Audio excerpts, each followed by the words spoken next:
Ndugu mpenzi mtazamaji wa chaneli yetu hii ya Francademy, kwa sasa tutaendelea na somo la hisabati darasa la 7 ambapo tutaendelea na imara ambayo inaitwa mwendo kasi, na tutaendelea na kile kipengele ambacho kinaitwa kutafuta muda, ambapo tutaangalia maswali yanayohusiana na kutafuta muda kwa kutumia kanuni ile ya mwendo kasi. Hapa kuna swali la kwanza ambalo linasema kwamba umbali kati ya kituo cha kwanza cha gari na kituo cha pili ni kilomita 80. Mwendo kasi wa gari kutoka kituo cha kwanza hadi cha pili ni kilomita 40 kwa saa. Je, litatumia muda gani kufika kituo cha pili? Tumepewa swali la namna hiyo kwamba umbali kati ya kituo cha kwanza na cha pili cha gari ni kilomita 80. Kwa hiyo tumepewa umbali uliopo kati ya kituo cha kwanza na cha pili, umbali ni kilomita 80.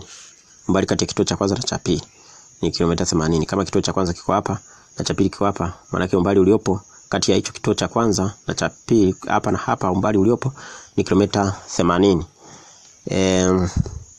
Lakini vile vile tumepewa mwendo kasi wa gari kutoka kituo cha kwanza hadi cha pili kwamba ni kilomita 40. Kwa hiyo mwendo kasi hapa ni kilomita 40. Kwa kilomita 40 kwa saa. Je, litatumia muda gani kufika kituo cha pili? Hapa tunaulizwa muda. Kwa hiyo ili tuweze kupata muda, muda ambao hatuna. Lakini kabla ya hapo, kumbuka hapa umbali kutoka kwenye kituo cha kwanza hadi cha pili cha gari ni kilomita 80. Huo ni sawa sawa na umbali ambao gari liweza kusafiri. Kwa sababu gari liweza kusafiri kutoka kituo cha kwanza mpaka cha pili. Kwa hiyo umbali hapa tumepewa kilomita 80. Kwa hiyo ili tuweze kutafuta muda, tunatumia ile kanuni ya mwendo kasi ambayo kwamba mwendo kasi ni sawa na umbali ugawanya kwa muda. Kwa hiyo ili tuweze kupata muda ambao tunaulizwa, tunazidisha hapa kwa muda na hapa tunazidisha kwa muda. Ukizidisha kwa muda hapa na hapa, muda unakwisha na baki umbali ni sawa na muda mara mwendo kasi. Kwa hiyo ili tuweze kupata muda, tunagawanya kwa mwendo kasi kila upande. Kwa hiyo kwa mwendo kasi na hapa kwa mwendo kasi. Kwa hiyo muda itakuwa ni sawa na umbali ugawanye kwa mwendo kasi. Kwa hiyo hapa maana yake itakuwa ni kwamba umbali tunao. Umbali ni kilomita ngapi? Umbali ni kilomita 80. Lakini vile vile mwendo kasi tunao ni kilomita 40 kwa saa. Kwa hiyo hapa tugawanye namba kwanza, alafu tuje tugawanye hizi. Kwa hiyo hapa itakuwa hivi, 80 ugawanye kwa 40. 80 ugawanye kwa 40 ni 2. Ni 2. Sasa tugawanye hivi vizio ambapo ni kilomita. Hapa kwa juu kuna kilomita. Maana yake ni kwamba ni kilomita ugawanye kwa kilomita, lakini juu ya saa. Kwa hiyo hapa itakuwa ni kilomita mara hii saa inapanda juu, alafu kilomita inashuka chini.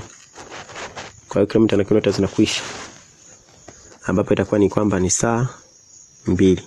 Kwa hiyo muda ambao tulikuwa tunaulizwa kwamba tutafute ni saa 2. Kwa hiyo gari litatumia saa 2, muda wa saa 2 kufika kituo cha pili. Gari litatumia muda wa saa 2 kufika kituo cha pili. Hilo ndio jibu. Twende swali la pili ambalo linasema kwamba Buibui alitembea umbali wa sentimita 120. Buibui alitembea umbali wa sentimita 120. Kwa hapo mwendo kasi wa sentimita 20 kwa sekunde. Je, alitumia muda gani? Buibui alitembea umbali wa sentimita 120 kwa mwendo kasi wa sentimita 20 sekunde. Je, alitumia muda gani? Kwa hiyo hapa tumepewa umbali kwamba buibui alitembea umbali ambao buibui alitembea ni sentimita 120 kwa mwendo kasi wa sentimita. Kwa hapa tumepewa mwendo kasi kwamba ni sentimita 20 kwa sekunde. Je, alitumia muda gani? Hapa tunaulizwa muda. Ili tuweze kupata muda tunatumia hii kanuni ya muda ya mwendo kasi, ambapo hiyo kanuni ya mwendo kasi tukifanyia manuva tunapata kanuni ya muda, ambapo muda baada ya kufanyia manuva ile kanuni ya mwendo kasi, muda utapata ni kwamba ni sawasawa na umbali uganya kwa mwendo kasi. Kwa hiyo hapa utachukua umbali ambaye ni sentimita 120, umbali ambaye ni sentimita 120 ugawanye kwa mwendo kasi. Gawanya kwa mwendo kasi ambayo ni ngapi? Mwendo kasi ni sentimita 20 kwa sekunde. Kumbuka unapokuwa unagawanya inatakiwa vipimo vifanane. Hapa hatukuweza kubadilisha chochote kwa sababu vipimo naona vinaelekeana hapa. Hapa kuna sentimita na hapa kuna sentimita. Hapa pangekuwa labda kuna kilomita, hapa kuna sentimita, tungebadilisha pamoja hapo. Ila hapa kwa sababu vipimo vinafanana, hatubadilishi chochote. Kwa hiyo itakuwa hivi 100 tunagawanya kwanza nani? Tugawanye kwanza namba. Ukichukua 120 ukigawanya kwa 20 unapata 6. Sasa tugawanye hivi vipimo. Sentimita kugawanya kwa sentimita juu ya sekunde. Manake itakuwa ni sentimita mara sekunde juu ya sentimita. Sentimita zinakwisha, tunabakiza sekunde 6. Kwa hiyo hapa maana yake ni sekunde 6. Kwa hiyo hapa alikuwa anatuuliza, je, alitumia muda gani? Buibui alitumia muda gani? Alitumia muda wa sekunde 6 kutembea huo umbali. Sasa twende swali jingine, swali la 3 ambalo linasema kwamba treni ya abiria iliondoka Dar es Salaam kuelekea Tabora kwa mwendo kasi wa kilomita 64 kwa saa. Treni ya mizigo iliondoka Tabora kuelekea Dar es Salaam kwa mwendo kasi wa kilomita 80 kwa saa. Treni zote ziliondoka kwa wakati mmoja. Ziliondoka kwa wakati mmoja. Ikiwa umbali kutoka Tabora hadi Dar es Salaam ni kilomita 864. Je, ilichukua muda gani treni hizo kukutana? Hapa tumepewa swali la namna hii ambayo inasema kwamba hapa tumepewa treni mbili. Hapa tumepewa treni mbili kwamba treni ya abiria iliondoka Dar es Salaam kuelekea Tabora. Maana yake hapa kuna treni, tuseme hapa ni Tabora. Ni Dar es Salaam hapa. Hapa ni Tabora. Treni mojawapo hapa ilitoka Dar es Salaam kuelekea Tabora. Kwa mwendo kasi iliyotumia hii treni ilitumia mwendo kasi wa kilomita 64 kwa saa. Kilomita 64 kwa saa. Treni ya mizigo iliondoka Tabora kuelekea Dar es Salaam. Kuna treni nyingine ilitoka Tabora inaelekea Dar es Salaam. Ilitoka Tabora kuelekea Dar es Salaam. Ilitoka huko kwenda huko. Kwa mwendo kasi wa kilomita 80. Hii iliyotoka huku Tabora kwenda Dar es Salaam ilitumia mwendo kasi wa kilomita 80 kwa saa.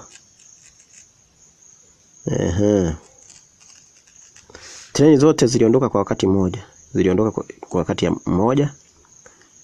Ikiwa umbali kutoka Tabora hadi Dar es Salaam ni kilomita 864. Je, ilichukua muda gani treni hizo kukutana? Hapa ametupa umbali kutoka Tabora mpaka Dar es Salaam. Umbali Tabora mpaka Dar es Salaam kwamba ni kilomita 864. Je, ilichukua muda gani treni hizo kukutana? Ilichukua muda gani hizo treni mbili kuweza kukutana? Treni ambayo inatoka huku na huku. Kumbuka ili treni ziweze kukutana kwa pamoja zinatumia muda mmoja.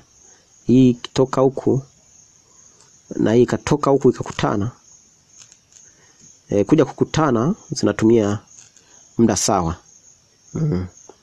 Kwa hiyo labda umbali ndio unakuwa ni tofauti.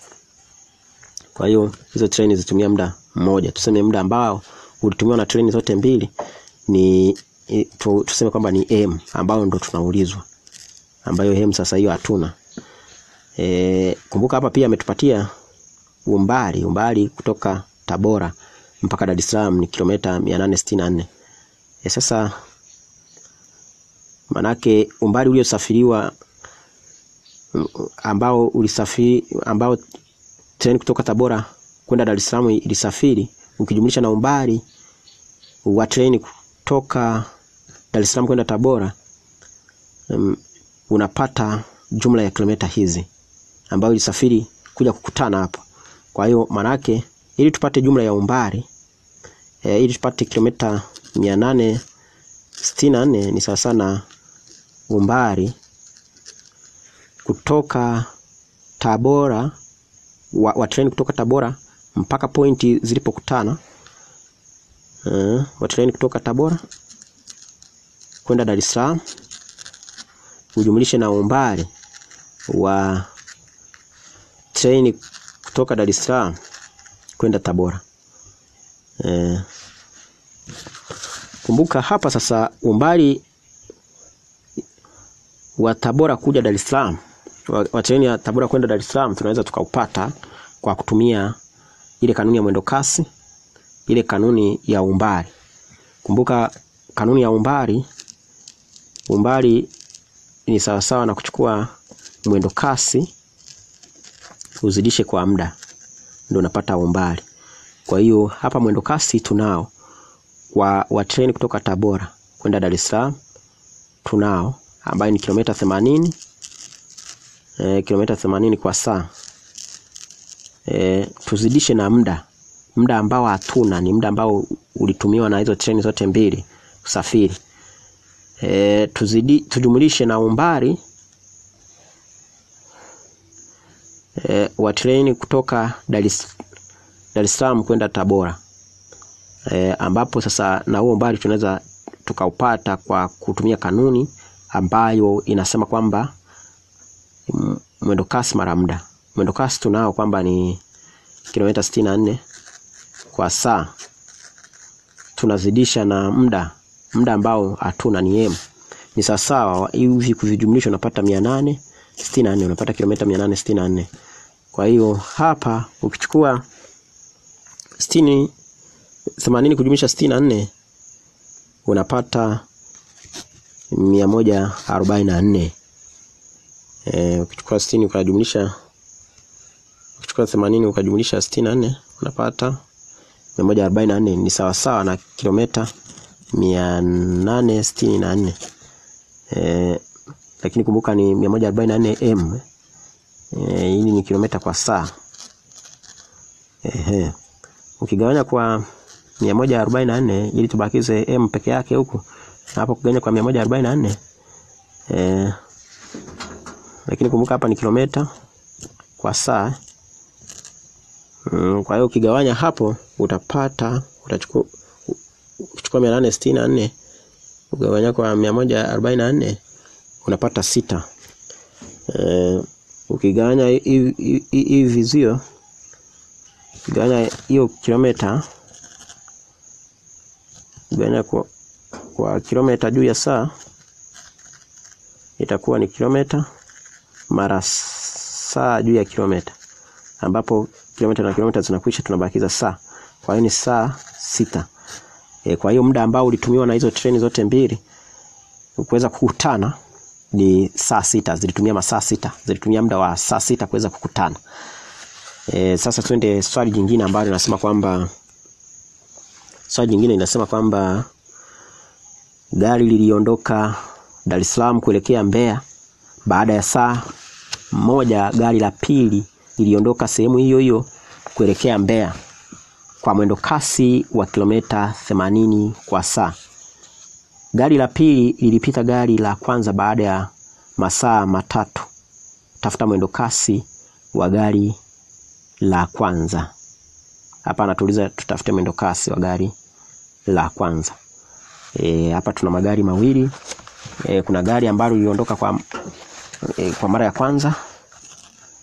Liliondoka kuelekea Mbeya, kutoka Dar kwenda Mbeya. Ilienda baada ya saa moja gari jingine likaondoka. Sasa likaondoka. Sasa wanasema kwamba baada ya saa 3, baada ya masaa 3 ile ya pili kuondoka, yaliweza ile la pili liweza kupita la kwanza. Maana yake la pili ilikuwa ina speed kubwa. Kumbuka hapa mwendo kasi aliyotupatia hapa, ametupatia mwendo kasi ambao ni wa gari la pili, ambao ni kilomita, ilikuwa inatumia mwendo kasi wa kilomita 80 kwa saa. Na ili magari yaweze kupishana, yanakuwa yamesafiri kwa umbali unaofanana. Kwa hiyo gari la pili iweze kupita la kwanza, haya magari yote mawili yalikuwa yamesafiri umbali unaofanana. Lakini huo umbali, hayo magari yalikuwa yamepita masaa 3 tangu gari la pili lilipoanza safari. Kwa hiyo gari la kwanza lilikuwa limetumia masaa 4 kwa sababu litangulia la kwanza kwa saa 1. Litangulia la pili kwa saa 1. Ile la kwanza lilianza, alafu baada ya saa 1 ndo la pili likafuata. Kwa hiyo umbali hapa unafanana. Kwa hiyo unaweza kusema kwamba umbali uliosafiriwa na ili aweze kupishana, umbali wa gari la kwanza ni sawa na umbali wa gari la pili.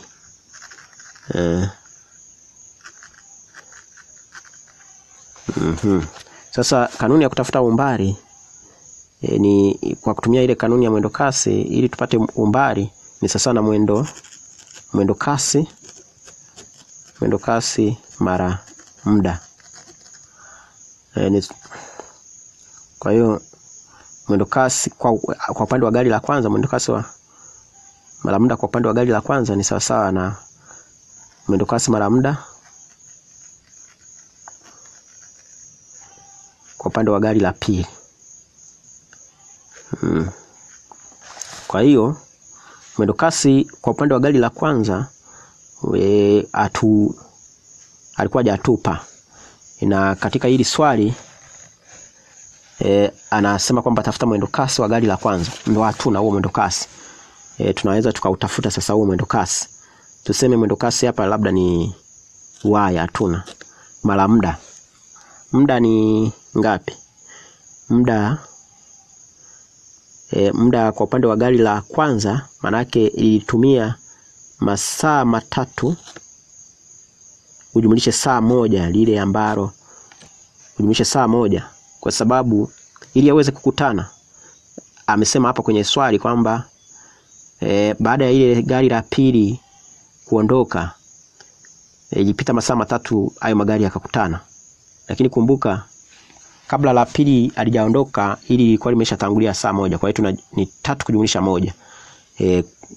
Kwa hiyo huo ndo muda, kwamba muda ni hizo saa 3 ujumlishe 1. Tunaenda ni sawa sana mwendo kasi. Mwendo kasi wa gari la pili. Mwendo kasi wa gari la pili tumepewa kwamba ni 80, ni kilomita 80 kwa saa.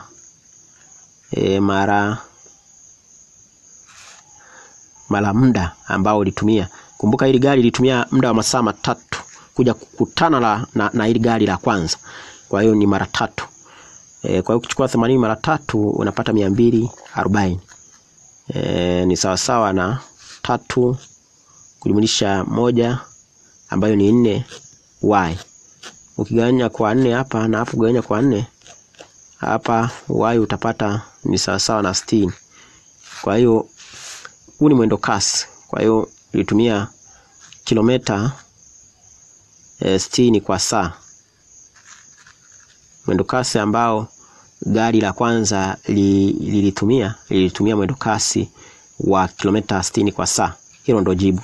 Sasa ndugu mpenzi mtazamaji wa chaneli yetu hii ya Francademy, ninakuomba ufanye maswali yafuatayo. Baada ya kuyafanya, ninakuomba usahau kusubscribe kwenye chaneli yetu hii ya Francademy ili kusudi uweze kupata masomo mengine zaidi na zaidi.